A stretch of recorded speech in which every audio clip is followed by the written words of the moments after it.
If you're an infielder and you want to develop softer hands, this goes for players, parents, and especially even coaches if you want to incorporate this into a practice plan. My name is Evan Mendoza, and I played 7 years of professional baseball between the St. Louis Cardinals and San Diego Padres, mostly as a shortstop and racquetball. Yes, racquetball was a huge reason why I was able to develop softer hands and also work on the foundational footwork to help pick the right hop. So let's go over just blindly basically watching my racquetball session of basically fielding it with my bare hand and then picking it, transitioning it over and smacking it against the wall. So one thing that this really trains you for is to make sure that your feet do not become cinder blocks. You're always moving your feet, and if you don't even look at anything other than my feet right here, you can see that I'm riding the wave of that cutoff and relay that I'm able to practice right there as well. I'm always trying to come and go get the ball if I have to. Right there, it was kind of a hard, reaction time one, but right there, I drop step to get a little bit better of a hop. Right there, I'm riding the wave. I caught it a little bit too much in my palm. And for those that don't know, basically, if you use like a baseball bare hand, it's gonna be, you can catch it in the palm.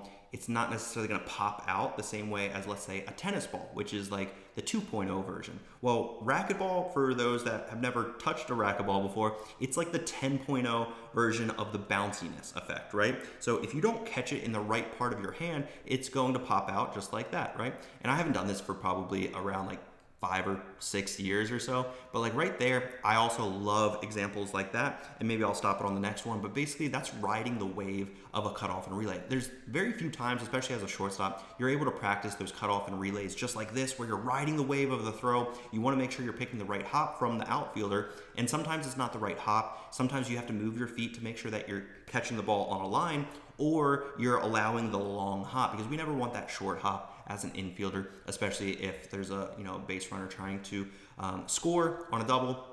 Think left center, or let's say a base runner's trying to leg out a triple. But yeah, like right there, I'm riding that wave of that cutoff and relay. But yeah, this is just a really fun way of course, developing those soft hands, making sure that you're keeping those feet moving, you're picking the right hop, you're moving laterally. This is also a great conditioning exercise for those that are curious. It's just a lot of fun. I really enjoy it. I think a lot of high school baseball players would benefit from this. This is something that I did a lot in my high school years, my college years. I would also play with my brother racquetball, just 1v1 a ton, games of 7 like crazy.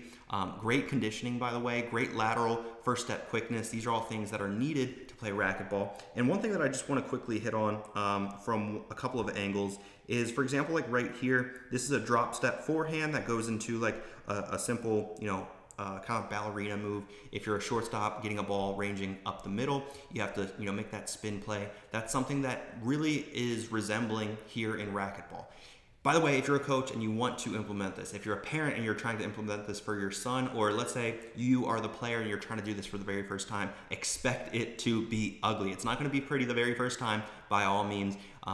If you haven't swung a racquetball or a racket before, it could go in every other direction, so I'm pretty smooth with it as far as knowing where it's going to go and making sure that it's going to be a good use of my time. But there are going to be times where it's going to completely pop out of your hand. That means you're catching it too much in the palm. You want to be careful and just really smooth, again, like you're catching an egg, because we never want to be catching this baseball with too stiff of hands. If we have stiff hands as an infielder, we all know you're not going to be able to be smooth and fluid like you need to be, especially if you're trying to be an elite shortstop at the highest level. A lot of you, my audience are probably high school baseball players or parents, and you guys might be interested in a little bit more, resources that are out there. And by all means, I am, the founder of the Mendoza Baseball Academy. We've helped over 200 high school baseball players play in college. It's not just on like the recruiting side, because obviously that's something that we focus on. We focus on the mental side as well, obviously, because this is like a drill mentally that you need to mentally prepare for, because if you don't, you're going to be hounded with failure after failure after failure, kind of like hitting, right? And as we all know, failure is part of the game of baseball, and making sure that we can adjust to that failure is important. Making sure that we understand based off of that film and making sure that we keep that feedback loop nice and tight, that's something that's actually the benefit of remote training. So if you guys are interested in learning a little bit more about what it looks like working inside my remote training program, it is a one-on-one mentorship program. You can always click the link down below in the description to learn a little bit more about the triple play, where we focus on the physical development, making sure that we're doing the right things in the gym, physically, skill work, kind of like the racquetball side of things.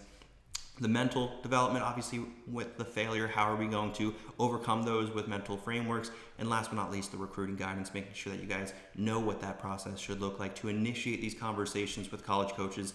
That's typically later on in high school for those sophomores, juniors, and seniors. But we do have a hard cutoff, 8th grade and up. So if that's something that interests you, click the link down below in the description, book an eligibility review, which is the next step to make sure that we can actually help you with your current situation. And then we'll go from there. See you next time.